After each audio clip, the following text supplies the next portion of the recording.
Hello everyone. सो आज के इस वीडियो में हम जानेंगे कि ऑप्शंस की प्राइसिंग किस तरीके से वर्किंग करती है। ऑप्शंस बेसिकली रहते क्या रहते हैं stock options, index options, call क्या रहता है, पुट क्या रहता है, किस तरीके से इसकी प्राइसिंग वर्क करती है, मार्केट के अलग अलग इंस्ट्रूमेंट क्या रहते हैं। और बेसिकली इस वीडियो में ज़्यादा फोकस इस पर रहेगा कि ऑप्शंस की प्राइसिंग किस तरीके से वर्क करती है।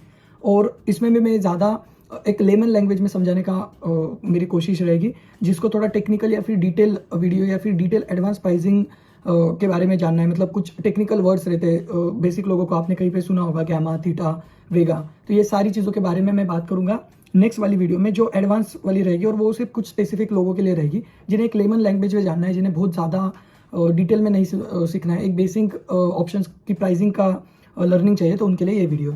तो स्टार्ट करते हैं। सबसे पहले तो मार्केट में अलग अलग इंस्ट्रूमेंट रहते हैं, जैसे कि इक्विटी हो गया, फिर हमारा फ्यूचर्स ऑप्शन हो गया, फिर करेंसी हो गया, कमोडिटी हो गया। तो ये अलग अलग इंस्ट्रूमेंट रहते हैं जिसमें हम फ्यूचर एंड ऑप्शंस पे सबसे ज़्यादा फोकस करेंगे, और उसमें भी हम ऑप्शंस के बारे में भी इस वीडियो में जानेंगे। तो ऑप्शंस दो टाइप के रहते हैं, कॉल ऑप्शंस और पुट ऑप्शंस। इसके पहले हम ऑप्शंस के थोड़े से कुछ डिटेल जान लेते हैं। ऑप्शंस में भी दो टाइप आते हैं, एक इंडेक्स ऑप्शंस और एक स्टॉक ऑप्शंस।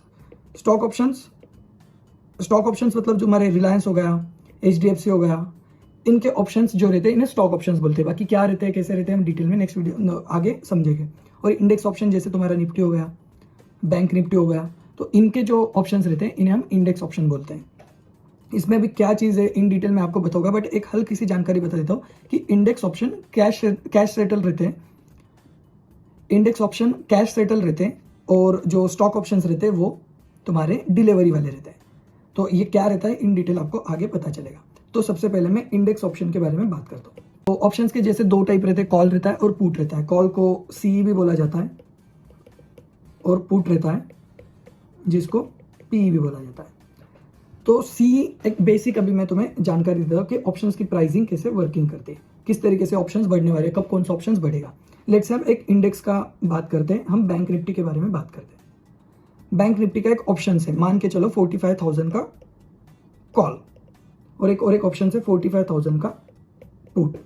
ठीक है, हम बैंक निफ्टी के इन ऑप्शंस के बारे में बात करें। क्या ऑप्शन है, कैसे, हम डिटेल में जानेंगे। लेकिन सपोज ये कॉल है, ये कॉल कब बढ़ेगा, जब बैंक निफ्टी, ये जो इंडेक्स है, ये ऊपर में जाएगा। जब बैंक निफ्टी बढ़ेगा तो कॉल ऑप्शंस बढ़ेगा, और अगर बैंक निफ्टी नीचे जाएगा तो कॉल ऑप्शंस नीचे जाएंगे। अभी सेम पुट में, सॉरी इनवर्स पुट में जब बैंक निफ्टी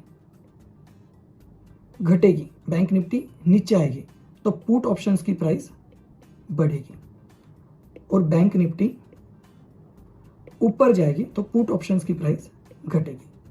तो तुम्हें बस एक ही सिनेरियो याद रखना है, ये नीचे का सिनेरियो आप छोड़ दो। जैसे बैंक निफ्टी बढ़ेगी तो कॉल ऑप्शंस बढ़ेंगे, और अगर बैंक निफ्टी घटेगी तो पुट ऑप्शंस बढ़ेंगे। बस ये सिनेरियो याद रखना है, तो फिर बाकी दूसरा सिनेरियो ऐसा याद करने की जरूरत नहीं। तो कॉल ऑप्शंस कब बढ़ते हैं, जब मार्केट ऊपर जाता है, और पुट ऑप्शंस कब बढ़ते हैं, जब मार्केट गिरता है। मार्केट इन द सेंस जिस इंस्ट्रूमेंट के बारे में हम बात करें, अगर हम रिलायंस के ऑप्शंस के बारे में बात करें तो रिलायंस का कॉल ऑप्शन जब बढ़ेगा जब रिलायंस बढ़ेगा, और रिलायंस का पुट ऑप्शन कब बढ़ेगा, जब रिलायंस गिरेगा। उसी तरह हम इंडेक्स के बारे में बात कर रहे हैं कि बैंक निफ्टी, इनके ऑप्शंस कब बढ़ेंगे, जब वो रिस्पेक्टिव इंडेक्स बढ़ेगा, और इनके ऑप्शंस मतलब जो पुट ऑप्शंस है ये कब बढ़ेंगे, जब वो रिस्पेक्टिव इंडेक्स घटेगा। ये तो हो गया एक बेसिक स्ट्रक्चर। अभी इसकी प्राइसिंग किस तरीके से वर्क करती है। वैसे ऑप्शंस के प्राइसिंग में काफ़ी सारे इंस्ट्रूमेंट रहते हैं। तुमने सुना ही होगा थीटा मतलब एक टाइम वैल्यू रहता है, वेगा एक और एक इंस्ट्रूमेंट है। ये सारी चीज़ों के बारे में मैं डिटेल में नेक्स्ट वीडियो में बताऊंगा, जो शायद सबके लिए ज़रूरी नहीं है।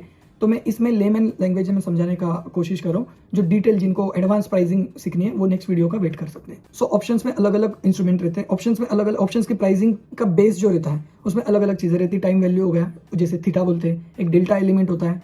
तो डेल्टा मतलब लेट से किसी ऑप्शंस का डेल्टा 0.25 है। जैसे हमने ऊपर एग्जांपल लिया था 45,000 CE, इसका डेल्टा 0.25 है। तो अगर बैंक निफ्टी 1 रुपीज़ बढ़ेगी तो ये ऑप्शंस 0.25 बढ़ेगा। अगर बैंक निफ्टी 10 रुपये बढ़ेगी तो ये ऑप्शंस 2.5 बढ़ेगा। अगर बैंक निफ्टी 100 पॉइंट्स बढ़ेगी तो ये ऑप्शन 30 रुपये से बढ़ेगा। तो ये एक डेल्टा का एलिमेंट हो जाता है। थीटा मतलब टाइम वैल्यू, बेसिकली हर ऑप्शंस में टाइम वैल्यू रहती है। तो हम आगे सीखेंगे कि क्या रहती है टाइम वैल्यू। और भी 2-3 इंस्ट्रूमेंट रहते हैं, तो वो एडवांस प्राइसिंग में मैं नेक्स्ट वीडियो में बताऊंगा। बट इसमें मैं एक बेसिक जानकारी मैं आपको दे रहा हूँ। अभी ऑप्शंस की प्राइसिंग के बारे में हम जाने, इसके पहले ऑप्शंस के ऑप्शंस को हम जान लेते हैं कि क्यों ऑप्शंस एनएससी ने या फिर जो सेबी उन्होंने इंट्रोड्यूस किए। तो options basically it's like a insurance, कि जो बायर है वो इंश्योरेंस खरीद रहा है, बायर इंश्योरेंस खरीद रहा है और जो सेलर है वो इंश्योरेंस बेच रहा है। बायर इंश्योरेंस खरीद रहा है और सेलर इंश्योरेंस बेच रहा है। जैसे एक इंश्योरेंस कंपनी है जहाँ पे हम इंश्योरेंस बाय करते हैं एक प्रीमियम देके, कि लेट से जैसे टर्म इंश्योरेंस रहता है, हम हर साल कुछ ना कुछ प्रीमियम देते हैं और अगर किसी साल हमारी डेथ हो जाती है तो हमें एक लमसम अमाउंट मिलती है। उसी तरीके से ये ऑप्शंस वर्क करते हैं कि ऑप्शंस में हम प्रीमियम पे कर रहे हैं और अगर जिस साइड का ऑप्शन हम ले रहे हैं, लेट से हम कॉल साइड का ऑप्शन ले रहे हैं या फिर पुट साइड का ऑप्शन ले रहे हैं। पुट साइड का ऑप्शन कब लेते हैं हम? जब हमें लग रहा है कि मार्केट गिरेगा।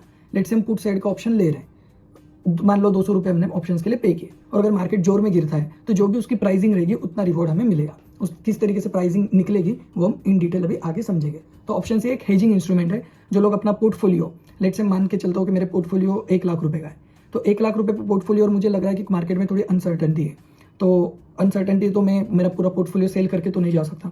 तो उसके लिए मैं क्या करूँगा, मैं कुछ ऑप्शंस खरीद लूँगा, मैं कुछ पुट ऑप्शंस खरीद लूँगा। क्या इन केस अगर मार्केट गिरता है तो भले ही मेरा पोर्टफोलियो गिरेगा, मेरे पोर्टफोलियो में मुझे नुकसान होगा, बट जो मेरे पुट ऑप्शन है उनमें मुझे प्रॉफिट होगा। तो काइंड ऑफ ये अपने पोर्टफोलियो को हेज करने के लिए लोग यूज करते हैं। और जो ऑप्शन सेलर है वो एक बेसिकली इंश्योरेंस प्रोवाइड कर रहा है कि अगर भाई मार्केट गिरा तो मैं तुम्हें पैसे दूंगा और अगर मार्केट वही के वही रहा, जो तुमने प्रीमियम पे किया है वो मेरा। तो वो आगे अपने को समझेगा कि किस तरीके से प्राइसिंग वर्क करती है। सो अभी एक बेसिक एग्जांपल में मैं आपको समझाता हूँ कि किस तरीके से प्राइसिंग वर्क करती है। रिमेंबर कि ये मैं एक लेमन लैंग्वेज में समझा रहा हूँ, काफ़ी टेक्निकल चीज़ें रहती है ऑप्शंस की प्राइसिंग में, बट वो टेक्निकल चीज़ें मैं एक सेपरेट वीडियो में बात करूँगा जो शायद सबके लिए वो यूजफुल नहीं रहेगी। तो इस वीडियो में मैं सिर्फ नॉर्मल जो लेमन लैंग्वेज वाली जो सबको समझ सके आसान भाषा में वो मैं बताने का प्रयत्न करूँगा। सो मान के चलते कि अब एक बैंक निफ्टी का ऑप्शन है 45,000 का सी मतलब कॉल कब बढ़ेगा, और मैं ये एक बायर के पर्सपेक्टिव से समझा रहा हूँ। सो एक बायर के पर्सपेक्टिव से आप पहले समझना, फिर आपको अपने आप सारी चीज़ें क्लियर हो जाएगी। तो हमें कॉल ऑप्शंस के बारे में बात करते हैं। 45,000 सी जो चल रहा है रुपीज़ मान के चलते 300 पे ये ऑप्शन चल रहा है। और बैंक निफ्टी जो अभी करंटली चल रही है 45,000 पे। बैंक निफ्टी का इंडेक्स जो हम जीरो में ओपन करते हैं वो मान के चलते कि हम वो 45,000 पे ट्रेड कर रहे हैं। बैंक निफ्टी इंडेक्स 45,000 पे, जैसे आप अगर सर्च करोगे तो निफ्टी बैंक करके वो तुम्हें तुम्हारे ब्रोकर पे दिखेगा, जो मान के चलते हैं हम 45,000 पे है। और एक 45,000 का कॉल ऑप्शन हम देखते हैं, सी वाला ऑप्शन है, मतलब कॉल ऑप्शन है जो 300 रुपीज़ पे चल रहा है।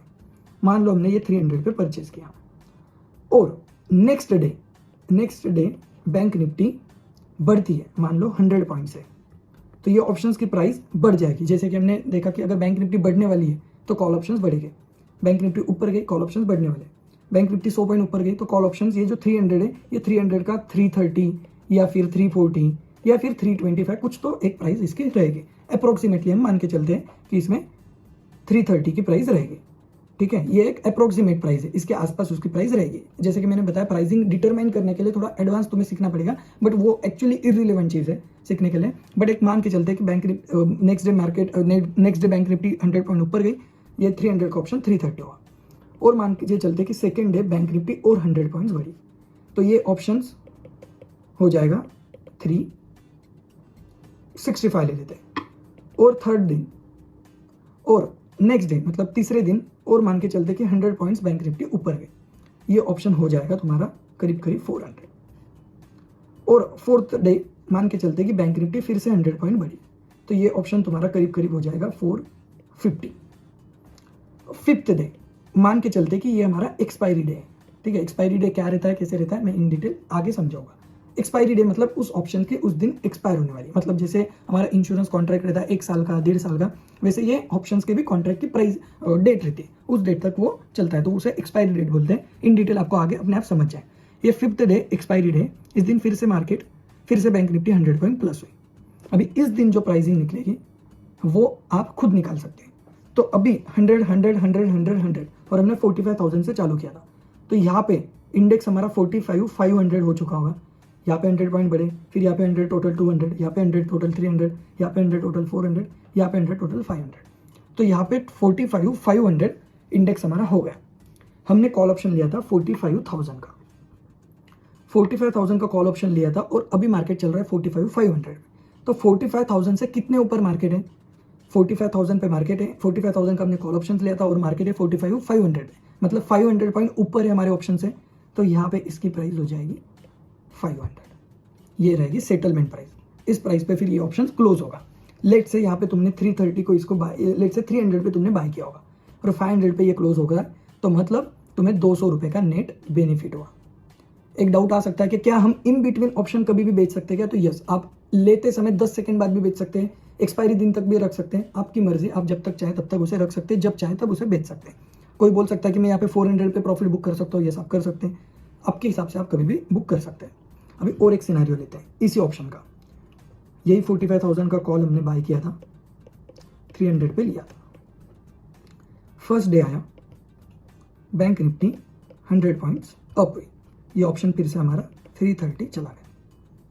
नेक्स्ट डे बैंक निफ्टी -100 हो गई, -100 मतलब यहाँ पे 45,000 से हमारी बैंक निफ्टी स्टार्ट हुई थी, वो हुई 45,100 और नेक्स्ट डे फिर से 45,000 हो गई बैंक निफ्टी, फिर से 45,000 हो गई। तो ये 330 का ऑप्शन है, ये गिर जाएगा, क्योंकि जैसे हमने ऊपर देखा कि मार्केट ऊपर जाता है तो कॉल ऑप्शन बढ़ता है, लेकिन मार्केट नीचे आता है तो कॉल ऑप्शन की प्राइस गिर जाती है। तो ये 330 का ऑप्शन, कुछ लोग सोचेंगे कि ये फिर से 300 आ जाएगा, लेकिन नहीं, ये आएगा अभी 270 पे या फिर 260 पे, अप्रोक्सीमेटली 250 पे भी आ सकता है, जो भी हो। ये अभी इस वाले प्राइस पे नहीं रहेगा।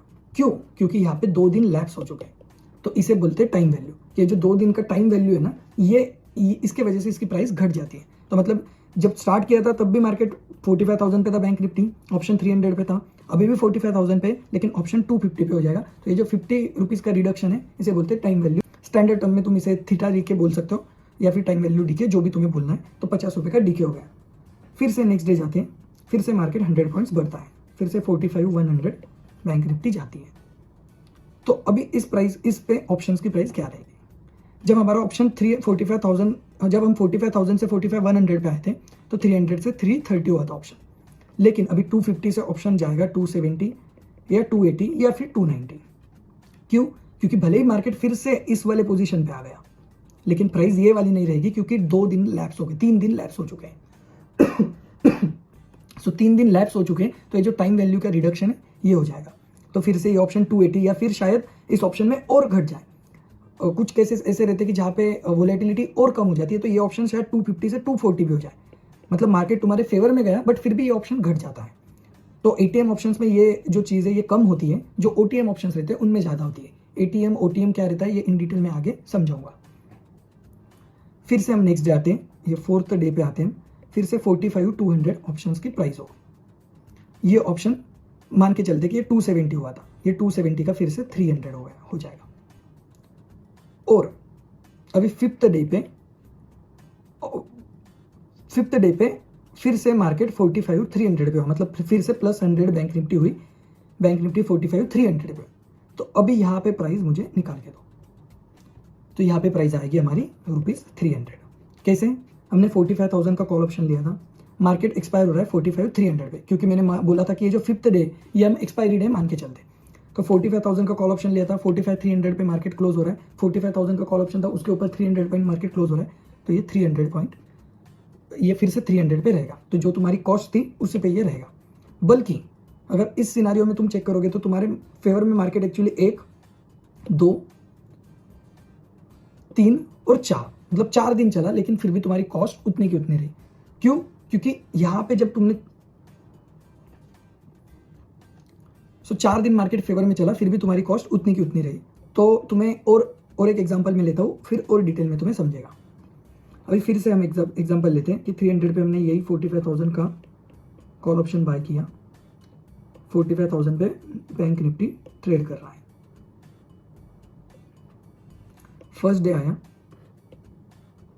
मार्केट +100 पॉइंट हुआ, मतलब 45,100 पे इस ऑप्शन की प्राइस 330 हो गई।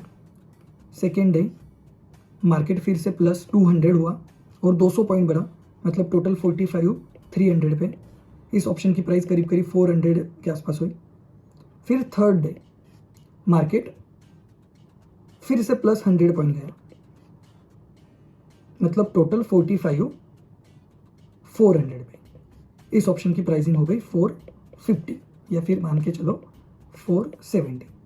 अभी 4th डे बैंक निफ्टी -100 हुई, मतलब 100 पॉइंट से गिरी और 45,300 पे आ गई। तो ये ऑप्शंस ड्रास्टिकली गिरेगा करीब करीब 350 या 360 पे। और नेक्स्ट डे फिर से 200 पॉइंट का गैप डाउन हुआ, मार्केट गिरा, बैंक निफ्टी आ गई 45,100 पे फिफ्थ डे पे, और ये हमारा एक्सपायरी डे। तो इस दिन ऑप्शंस की प्राइस क्या रहेगी, तो आप मुझे बताना। 45,000 का कॉल ऑप्शन हमने लिया था, मार्केट एक्सपायर हो रहा है 45,100 पे, तो इस दिन प्राइस रहेगी ₹100। 45,000 का लिया था, उसके ऊपर 100 पॉइंट है मार्केट क्लोजिंग पे, तो इस दिन प्राइस रहेगी ₹100। तो इन सिनारियो से तुम्हें एक चीज तो क्लियर हो गई होगी कि मार्केट में ऑप्शंस की प्राइसिंग के साथ टाइम वैल्यू का इंपैक्ट काफी ज्यादा रहता है। अभी और एक सिनारियो में लेता हूं जिसमें और चीजें क्लियर होगी। फिर से यही ऑप्शन ₹300 पे हमने बाय किया, 45,000 का कॉल ऑप्शन है, मतलब मार्केट ऊपर जाएगा तो बैंक निफ्टी, मार्केट ऊपर जाएगा तो कॉल ऑप्शन बढ़ेगा, और बैंक निफ्टी हम मान के चलते 45,000 पे ट्रेड कर रहे हैं index.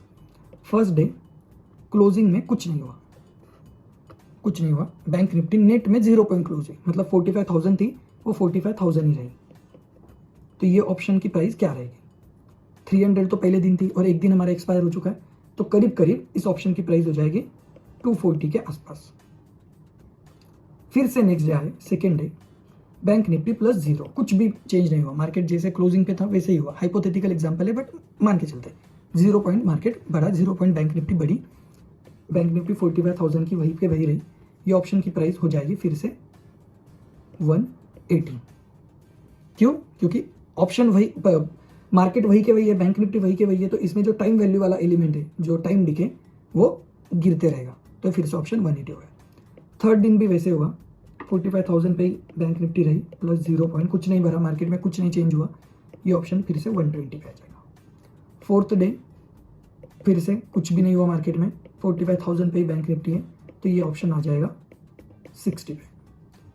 Fifth day again bank Nifty वही के वही रही, 0 पॉइंट बढ़ी, तो ये ऑप्शन हो जाएगा, आप मुझे प्राइस बताओ।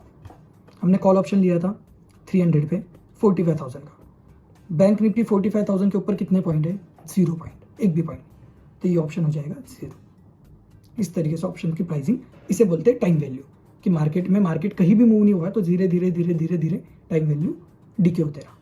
वही इसी एग्जांपल को अगर हम हल्का सा मॉडिफाई करें, लेट से एक दिन मार्केट जाता था +100 पॉइंट, नेक्स्ट डे जाता था फिर से -100 पॉइंट, फिर से +100 पॉइंट, फिर से -100 पॉइंट, और इस दिन कुछ नहीं होता था, फिर भी इस ऑप्शन की प्राइस 0 हो जाती, क्योंकि एक्सपायरी डे पे जो इंडेक्स है वो हमारा 45,000 पे ही रहता था, तो 45,000 पे ही रहता था इंडेक्स, और हमने 45,000 का कॉल ऑप्शन बाय किया था, तो नेट में हमारा ऑप्शन वर्थलेस एक्सपायर हुआ, तो ये ऑप्शन वर्थलेस एक्सपायर हुआ तो इसे 0 हो जाएगा।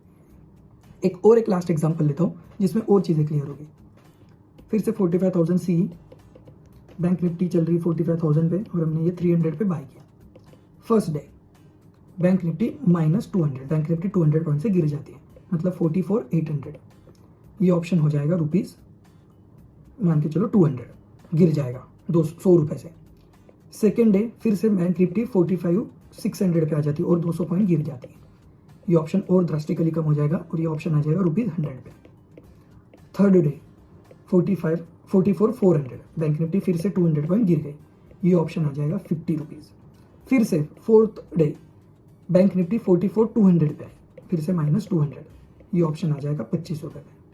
और फिफ्थ डे 44,000 पे बैंक निफ्टी आ जाती है, -200 पॉइंट फिर से गिर जाता है मार्केट, तो ये ऑप्शन ₹0, क्योंकि 45,000 का कॉल ऑप्शन लिया था और मार्केट 45,000 के ऊपर भी नहीं गया, ठीक है, अगर कुछ ऊपर रहता था तो सोच सकते थे, तो 1000 पॉइंट और नीचे आ गया, तो ये तो वर्थलेस एक्सपायर हुआ, 0 option.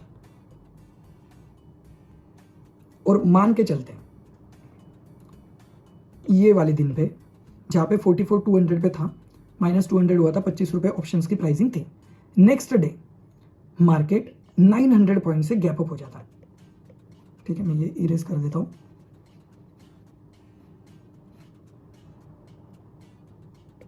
Market +900 point bank Nifty बढ़ जाती है, अभी 900 पॉइंट बढ़ी, बैंक निफ्टी 900 पॉइंट बढ़ी, और मैंने तो आपको बताया है कि अगर कॉल ऑप्शंस को बढ़ना है तो मार्केट को, मतलब जो रिस्पेक्टिव चीज हमने ली है, जो अंडरलाइंग एसेट उसे बोलते हैं, उसे बढ़ने होना, तो वैसे तो हुआ +900, मतलब 44,900 पे बैंक निफ्टी तुम्हारी चली गई, लेकिन ये ऑप्शन कितने पे एक्सपायर हुआ आप मुझे बताइए। अगर आपने 0 बोला तो आपका ऑप्शन सही है, क्योंकि अगेन ये 44,900 पे गया, और हमारा ऑप्शन 45,000 का था, तो बैंक निफ्टी 45,000 के ऊपर एक भी पॉइंट नहीं है, तो ये ऑप्शन फिर से वर्थलेस एक्सपायर हुआ।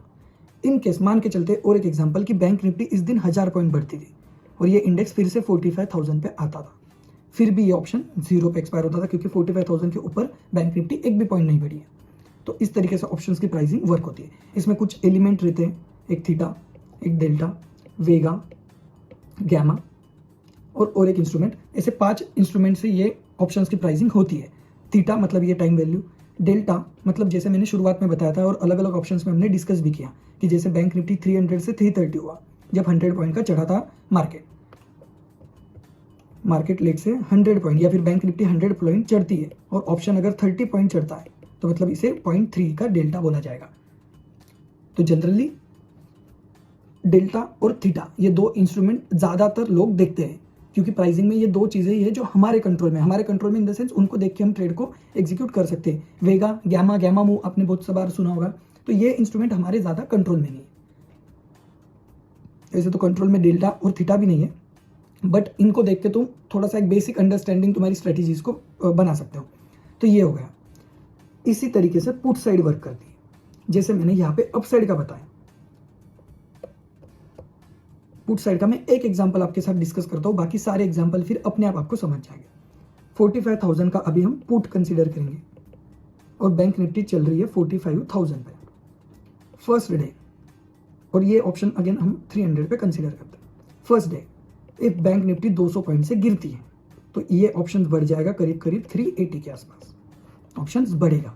जैसे कि मैंने बताया, मार्केट गिरेगा तो पी बढ़ेगा, पुट ऑप्शंस बढ़ेगा, क्योंकि पुट ऑप्शंस हेज के लिए यूज करते हैं। अपने जो पोर्टफोलियो रहते हैं उन्हें हेज करने के लिए यूज करते हैं। तो पोर्टफोलियो कैसे हेज होगा? पोर्टफोलियो क्यों हेज करते हैं? जब मार्केट गिरने से बचने के लिए। तो मार्केट अगर गिरेगा तो हमें पुट ऑप्शंस पे बेनिफिट होगा। लेट्स से और 200 पॉइंट मार्केट गिर जाता है, यहाँ पे 44,800 पे मार्केट आया होगा, यहाँ पे 44,600 पे आएगा, तो ये ऑप्शन करीब 450 तक चले जाएगा। और मार्केट 200 पॉइंट से गिरता है, 44,400 आता है, तो ये ऑप्शन करीब 650 तक चले जाएगा। इसी तरीके से रहेगा। और एंड डे पे जो 5th डे जो एक्सपायरी डे हमारा रहता है, एक्सपायरी डे पे मान लो मार्केट 44, थोड़ा कॉम्प्लेक्स में अभी लेता हूँ, 44,360 पे रहता है, 44,360। तो अभी प्राइस आप मुझे निकाल के दो कि 45,000 के पुट की प्राइस क्या रहेगी। सिंपल है, 45,000 का पुट हमने लिया था और बैंक निफ्टी 45,000 से नीचे कितने पॉइंट है, तो मैं माइनस करता हूँ 44,360, तो 640 point market, 640 point bank Nifty 45,000 से नीचे है, तो इसकी प्राइस आएगी 640। मान के चलते हैं कि यहाँ पे मार्केट एक्सपायर होता था 44,200 पे, तो इसकी प्राइस क्या आती थी? इसकी प्राइस आती थी 800। 45,000 से मार्केट कितना नीचे है? 800 पॉइंट, तो इसकी प्राइस आती थी 800 रुपये। मान के चलो कि एक्सपायरी डे पे मार्केट 44,900 पे क्लोज होता है, तो इसकी प्राइस आती थी 100 रुपीज़, क्योंकि 45,000 से 100 पॉइंट मार्केट नीचे है।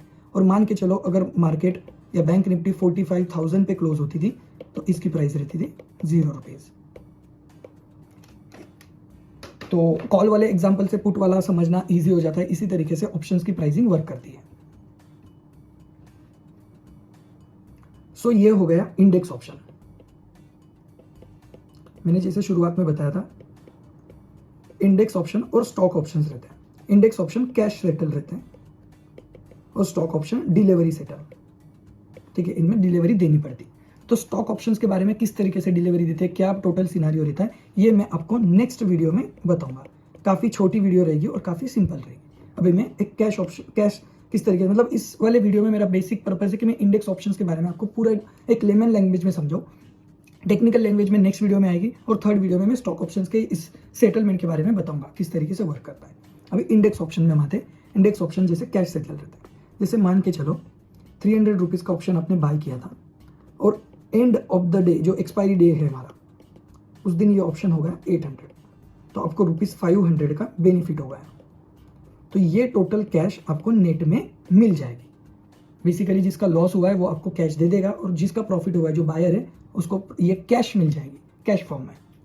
स्टॉक्स में जनरली ये चीज़ अलग रहती है। अगर तुम्हारा पुट ऑप्शंस, कॉल ऑप्शंस ये इन द मनी क्लोज होते हैं, इन द मनी मतलब वर्थलेस एक्सपायर नहीं होते, जीरो एक्सपायर नहीं होते हैं, उनमें कुछ ना कुछ वैल्यू रहती है। कुछ ना कुछ वैल्यू कब रहेगी, जब वो जो स्ट्राइक प्राइस है उसके ऊपर या फिर उसके नीचे, मान के चलो आपने कॉल ऑप्शंस लिया है, तो कॉल ऑप्शंस के ऊपर अगर प्राइस क्लोज होती है, या फिर पुट ऑप्शन लिया है तो पुट ऑप्शन जो स्ट्राइक प्राइस ली उसके नीचे अगर प्राइस क्लोज होती है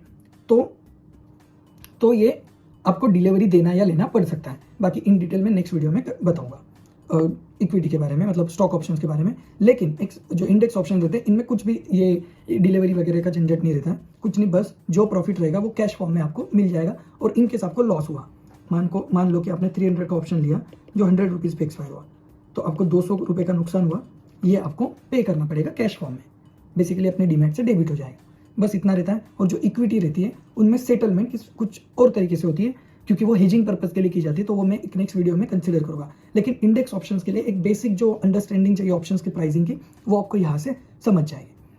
अब एक सिंपल थोड़ा सी चीज़ें बता देता हूँ। एक बायर रहता है, एक सेलर रहता है, आपको पता ही होगा ऑप्शंस की। ऑप्शंस में अगर बाय कर रहा हूँ तो मतलब सामने कोई सेल कर रहा है, ठीक है, मैं बाय कर रहा हूँ तो मेरे यहाँ पे +100 क्वांटिटी दिखेगी, जितनी भी क्वांटिटी में बाय कर रहा हूँ, और जो सेलर है वहाँ पे उसे -100 क्वांटिटी दिखेगी। मान लो एक बायर को 1000 रुपये का प्रॉफिट हुआ, तो मतलब वो सेलर के लिए लॉस रहेगा। और मान लो एक बायर को 1000 रुपये का लॉस हुआ, तो एक सेलर को वो 1000 रुपये का प्रॉफिट रहेगा। ये बेसिक बात है, बट मैं एक एक्सप्लेन कर देता हूँ। अभी ये सारे सिनारियो से आपको थोड़ा पता चल गया होगा कि जो बायर रहता है ना, उसे काफ़ी ज़्यादा एक्यूरेट रहना पड़ता है। मतलब तुमने ऑप्शन लिया तो मार्केट तुम्हारे डायरेक्शन में जाना चाहिए, मोमेंटम में भी ट्रेड करना चाहिए। बीच में अगर अप डाउन होते रहा तो टाइम वैल्यू से ऑप्शंस की प्राइस घट सकती है, तो इसलिए बायर को हमेशा एक्यूरेट रहना पड़ता है, लेकिन उसका प्रॉफिट लंबा जा सकता है, अनलिमिटेड रह सकता है। सेलर जिसकी प्रोबेबिलिटी जीतने की ज़्यादा है, क्योंकि उसके फेवर में टाइम वैल्यू थीटा डिके रहता है, लेकिन उसका लॉस अनलिमिटेड हो सकता है, क्योंकि बायर का प्रॉफिट अनलिमिटेड है और बायर का जो प्रॉफिट है वो सेलर का नुकसान है, तो सेलर का लॉस अनलिमिटेड है। जैसे मैंने कोई ऑप्शन बाय किया ₹300 का, और 100 क्वांटिटी मैंने बाय की, तो मैं पे करूँगा 30,000 रुपीज़। तो अगर ये ऑप्शन 0 हो जाता है तो मेरा टोटल लॉस रहेगा 30,000 रुपीज़, क्योंकि उसकी प्राइस पूरी 0 हो गई, तो मैंने जो ये पे किया था मेरा टोटल 30,000 का नुकसान रहेगा। और यही ऑप्शन सेलर का प्रॉफिट रहेगा ₹30,000 का।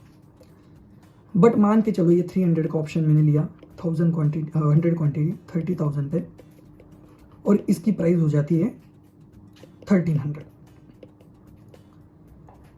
तो मेरा 1000 रुपये पर प्राइस प्रॉफिट हो गया, इंटू 1000 क्वांटिटी इंटू 100 क्वांटिटी, मतलब करीब 1 लाख रुपीज़ का मेरा प्रॉफिट हो गया। तो ये जो मेरा प्रॉफिट है ये रहेगा सेलर का नुकसान।